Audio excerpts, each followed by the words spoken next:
Muy buenos días, que el Señor te bendiga. Y como dice el Salmos 18, que el Señor truene en los cielos en contra de tus enemigos y a favor tuyo, y que termines este día en una gran victoria, que el Señor te abra camino. Permíteme en esta oportunidad compartir contigo Levítico capítulo 17. Y te quiero invitar a que puedas, por favor, coger tu Biblia e ir conmigo versículo por versículo para poderte ir explicando y que todo este capítulo te quede totalmente claro y lo puedas entender, ¿ok? Comienza así en el versículo 1. Comenzamos. Dice: habló Jehová a Moisés diciendo: habla a Aarón y a sus hijos y a todos los hijos de Israel y diles esto, lo que ha mandado Jehová. Esto era mandamiento de Jehová. Cualquier varón de la casa de Israel que degollare buey o cordero o cabra en el campamento o fuera de él. Aquí me quedo un momentito, quiero aclararte dos cosas. Número uno, que la matanza de los animales o el derramamiento de sangre era exclusivamente para uso de sacrificio de ofrenda a Jehová. No era un fin comestible. ¿Ok? Número dos, a la par de que Israel estaba ofreciendo o aprendiendo a ofrecer sacrificios a Jehová, también, escúchame bien, había entrado una corriente de una cultura satánica. Por ejemplo, el pueblo árabe comenzó a sacrificar animales y aún personas humanas, ¿verdad? En los collados, en las montañas, en los lugares donde habían árboles, en zonas boscosas, y comenzaban a rendir culto. Entonces, y esta corriente como que quería entrar a contaminar al pueblo de Israel, que ciertamente vamos a ver en los siguientes versículos que ellos cayeron también en esto, pero Dios les pone las cosas claras para que no puedan torcerse, sino que se mantengan en obediencia al Señor. Dadas estas aclaraciones, vamos a continuar con el versículo 4. Dice: y no lo trajere a la puerta del tabernáculo de reunión para ofrecer ofrenda a Jehová delante del tabernáculo de Jehová, será culpado de sangre el tal varón. Sangre derramó, será cortado el tal varón de entre su pueblo. Aquí habla algo específico y yo quiero detenerme un poquito aquí en el versículo 4. Dice: y no lo trajera a la puerta del tabernáculo. Eso quiere decir de que Dios había especificado un lugar, porque en Éxodo 40 ya se había construido el tabernáculo, donde una de las finalidades era que el pueblo vaya al tabernáculo a presentar su ofrenda de sacrificio. No lo podían hacer en cualquier lugar, ¿ok? No podían decir, bueno, yo no, qué flojera, qué pereza ir hasta el tabernáculo, mejor lo hago aquí en el patio de mi casa, aquí le corto el cuello al carnerito, voy a sacrificar, Señor, te presento esta ofrenda, es mi mejor carnerito, recíbela. Y lo que hubiera pasado es que hubiera caído fuego del cielo y hubieran caído muertos como Nadab y Abiú, ¿verdad? Porque no lo estaban haciendo a la manera de Dios, bajo la instrucción de Dios, sino lo estaban haciendo bajo sus principios, bajo su criterio. Yo quiero decirte que las cosas de Dios, el camino de Dios no es bajo nuestro criterio, no es bajo nuestro principio, es bajo los principios de Dios, es a la manera de Dios y no a la nuestra, ¿ok? Entonces, aquí dice, no podían hacerlo en cualquier lugar que ellos quisieran, tenían que ir al tabernáculo, ¿ok? Si desobedecían, serían cortados de entre su pueblo. No hay una forma individualista para poder llegar a Dios. Todo tiene que ser con un patrón bíblico. Muchas veces, por ejemplo, he escuchado a mucha gente decir, yo no voy a ir a la iglesia porque Dios está en todas partes, Dios también está en mi casa, no necesito ir a la iglesia porque Dios está en mi casa y ahí puedo hablar con Él también, ahí lo puedo alabar, Dios está conmigo, Él es mi Padre. Mira, yo quiero decirte que eso no es correcto, es un patrón antibíblico, no es bajo tu criterio, bajo tu pensamiento, es bajo lo que la palabra nos establece a ti y a mí, ¿ok? La palabra dice que debemos ir a la iglesia, debemos ir al templo a congregar, no debemos dejar de congregar. Entonces yo quiero ser bastante específica aquí de que por más buenos principios que podamos tener y por más bueno que te parezca a ti, no tienen valor si no están bajo un patrón bíblico. ¿Ok? Entonces Dios estableció un lugar para que Israel pudiera hacer sus sacrificios. ¿Ok? Luego vamos a continuar leyendo los siguientes versículos. Dice, a fin de que traigan los hijos de Israel sus sacrificios, los que sacrifican en medio del campo, para que los traigan a Jehová a la puerta del tabernáculo de reunión al sacerdote y sacrifiquen ellos sacrificio de paz a Jehová. Eso quiere decir que Dios había establecido que para que se realice el sacrificio de ofrenda tenía que ser con la presencia de los sacerdotes, es decir, no podían hacerlo en su casa, no podían hacerlo ellos solos, tenía que haber un sacerdote. Dios estableció la forma y la manera correcta de hacerlo. Ahora en el versículo 6 dice, y el sacerdote esparcirá la sangre sobre el altar de Jehová a la puerta del tabernáculo de reunión y quemará la grosura de olor grato a Jehová. La grosura es la grasa quemada que llegaba al cielo, a la presencia de Jehová, como un olor agradable. ¿Ok? Continuamos. Acá, y dice, acá me quiero detener, vamos a entrar a otro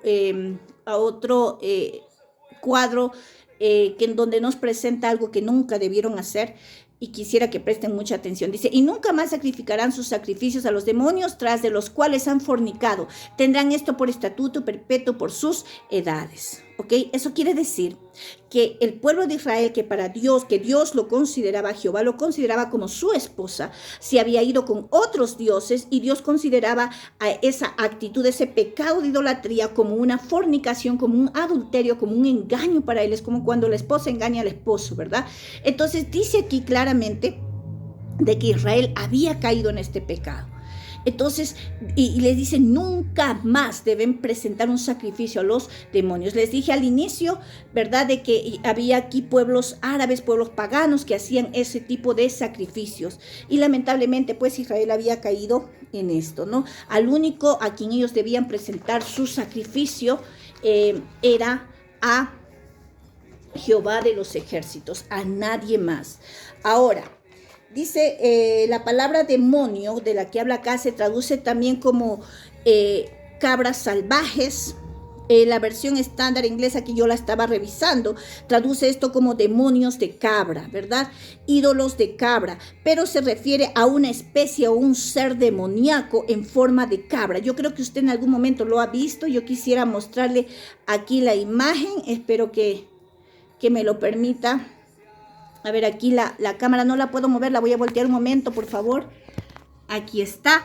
Yo sé que usted en algún momento ha visto esta imagen, que hasta el día de hoy, ojo, los satanistas la usan para rendir sus cultos. Esta imagen está presente en las iglesias, en los templos satánicos, ¿ok? Hay niños inclusive que adoran esta imagen. Esta es la imagen, ahora sí, aquí estoy, ¿ok? Perdón.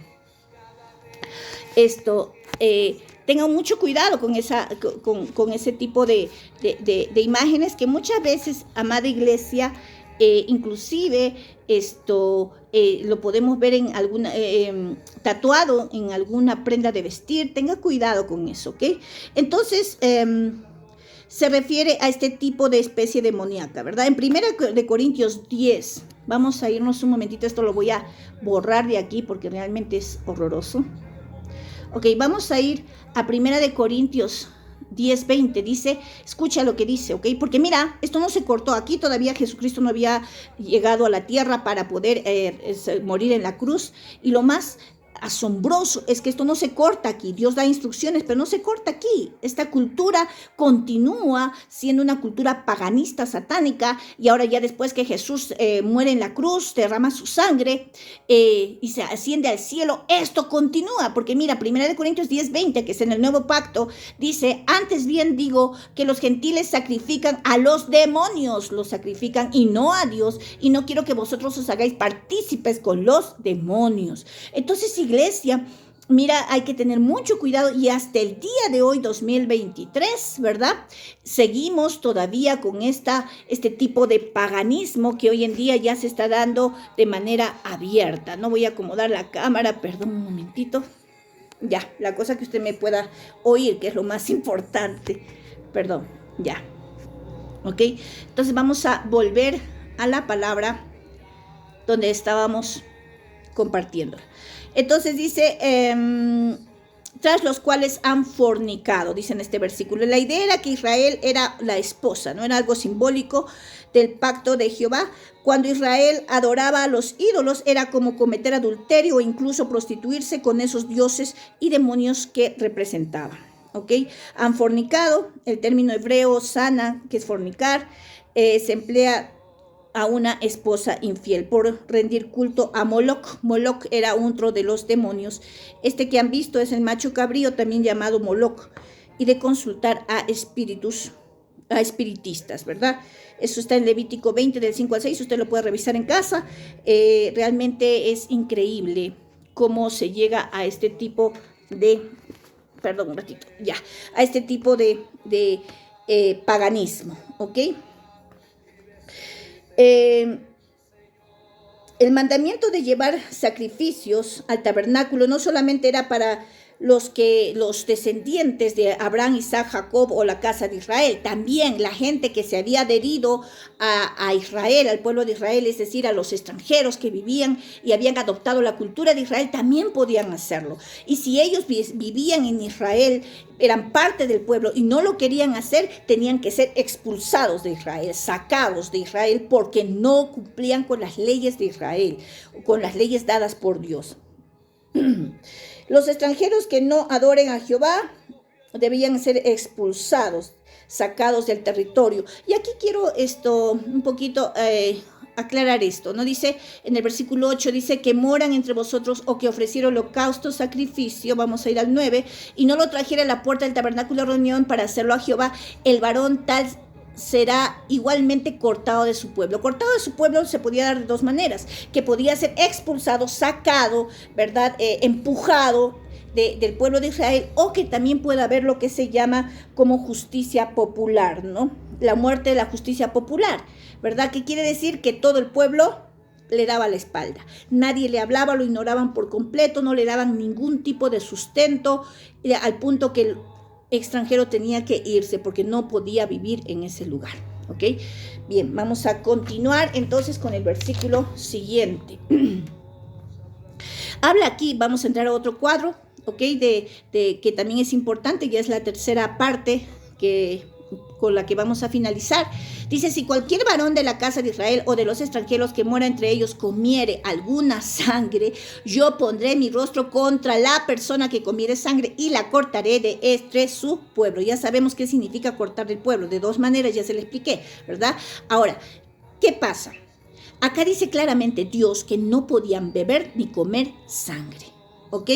Y si alguien lo hacía, iba a ser cortado de su pueblo, y esto es vigente hasta el día de hoy. Antiguamente, antes de que se dé este mandamiento, la gente podía comer o beber sangre, ya sea como alimento o como una práctica espiritual, satánica obviamente. La idea era de que el que consumía sangre recibía la fuerza vital del que la suministraba. Dios ordenó determinantemente que no se hiciera esto en Israel y pondría su rostro en contra de la persona que lo hiciera. ¿Ok? Todos los animales que se mataban en Israel, aún para alimentarse, tenían que ser derramados de toda la sangre. Quiere decir de que Israel tenía determinantemente prohibido comer sangre. Y por ejemplo, el prepararse una parrillada con sangrecita y que a algunos les gusta, ¿verdad? Que comerla casi cruda, eso es incorrecto. No podían beber la sangre. Si ellos querían preparar comida, prepararse algún alimento de carne, tenían que exprimir toda la sangre, dejarlo sin una gota de sangre para poder ingerirlo. ¿Ok? Que eso quede claro. Y eso es vigente hasta el día de hoy. Hoy, por ejemplo, podemos decir, me gusta la morcilla. Tengamos cuidado. La morcilla es sangre, no podemos comerlo. ¿Ok? Algunas naciones, dice, se alimentaban de sangre y fueron muy feroces, salvajes, bárbaros, como los escitas, los tártaros, los árabes, etc. En algunos de los cuales bebían la sangre, esto es increíble, dice que bebían la sangre de sus enemigos, haciendo copas de sus cráneos de sus enemigos. Cogían el cráneo de su enemigo, que ya lo habían matado, le echaban su propia sangre y lo bebían. Increíble, esto era algo totalmente satánico, de verdad. Entonces, porque la vida de la carne es está en la sangre, ¿no? En la sangre está. Los paganos decían, la vida está en la sangre, deben comer y beberla, eso decían los paganos, y tomar esa vida para poder vivir. Pero esa vida que está en la sangre le pertenecía a Dios. Ellos no podían decir, voy a tomar sangre para vivir, porque la vida le pertenece a Dios, ¿ok? Entonces, eso que quede claro, ¿ya? Acá está bien claro, en el 11 dice, porque la vida de la carne en la sangre está, y yo os los he dado para hacer expiación sobre el altar por vuestras almas, dice Dios, y la misma sangre hará expiación por la persona. Expiación ya sabe qué es, ¿verdad? Se lo dijimos, es quitar todo pecado. Por lo tanto, he dicho a los hijos de Israel, ninguna persona de vosotros comerá sangre, ni el extranjero que mora entre vosotros comerá sangre. Ahora, acá quiero aclarar. Si un animal era cazado, ¿ok? Y matado en una cacería y no podía ser adecuadamente desangrado como en una carnicería, entonces la sangre, o sea, es decir, la sangre que chorreaba en el suelo, ¿verdad? Cuando caza un animal, la sangre de donde le cayó la herida, donde se hizo la herida, va a chorrear en el suelo, la persona tenía que enterrar esa sangre, no podía dejarlo, eso también especifica aquí, no podía dejarlo al aire libre porque eso podría propagar enfermedades, podía haber enfermedades infectocontagiosas, ¿ok? Y aparte que había un respeto por la sangre. La sangre era una cosa de mucho respeto, ¿ok? Ahora, acá yo quiero resaltar algo muy claro, quiero por favor que presten mucha atención a esto. Si aquí vemos cómo Dios establece que teníamos que tener mucho respeto por la sangre del pueblo de Israel, yo les pregunto algo, ¿cuánto más respeto, honor, reverencia, celo deberíamos tener por la sangre de Cristo? Muchas veces la gente pisotea la sangre de Cristo. ¿Cómo?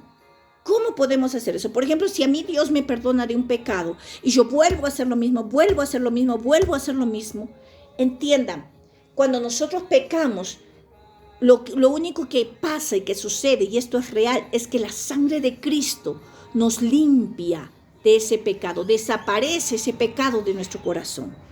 Pero ¿qué pasa cuando nosotros con voluntad propia, porque hay tipos de pecado, pero otra vez vuelvo a lo mismo?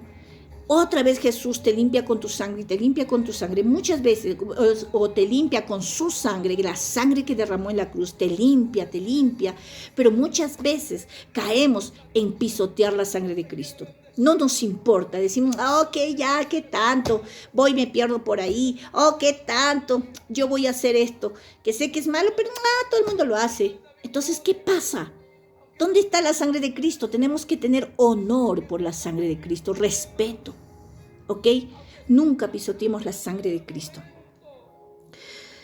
Dice aquí, si el que manejaba mal o le daba mal uso a la sangre del animal, cuánto más castigo debe recibir el que pisotea la sangre de Cristo. Vamos a ir a Hebreos 10:29 rapidito para poder terminar esta parte, porque yo quiero que usted preste mucha atención a lo que dice. Hebreos 10:29 dice, ¿cuánto mayor castigo pensáis que merecerá el que hollare al Hijo de Dios y tuviere por inmunda la sangre del convenio, en la cual fue santificado, e hiciere afrenta al Espíritu de gracia? ¿Ok? Tengamos mucho cuidado, ¿ok? En otra versión, le voy a leer, dice, ¿cuánto mayor castigo pensáis que merecerá el que pisoteare al Hijo de Dios y tuviere por inmunda la sangre del pacto, el cual fue santificado, y que hiciere afrenta es ofender al Espíritu de gracia? Ok, finalmente, vamos a volver para terminar ya este capítulo. Bien, dice, porque la vida de toda la carne, estoy en el versículo 14, es su sangre. Por tanto, he dicho a los hijos de Israel, no comeréis la sangre de ninguna carne, porque la vida de toda la carne es su sangre. Cualquiera que comiere será cortado. ¿ok? Y cualquier persona así de los naturales como de los extranjeros que comiera animal mortecino. ¿Qué es mortecino? La palabra mortecino quiere decir que está medio muerto, casi en agonía, ¿ok? O despedazado por fiera lavará sus vestidos. Aquí quiero acabar, ¿ok? Con esto terminamos. Si alguien encontraba un animal mortecino, ¿qué significa mortecino? Casi muerto, moribundo, ¿ok? O en forma de accidente o despedazado por una fiera, o sea, un animal que ha sido despedazado por fiera o que se accidentó y está muerto o moribundo, podría comerlo, dice, pero se volverá ceremonialmente impuro. Por eso debía lavarse y esperar un nuevo día para volver a estar ceremonialmente puro, ¿ok? ¿Qué estamos hablando aquí cuando hablamos de ceremonialmente impuro? Aquí está.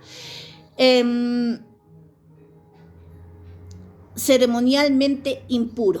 Quiere decir que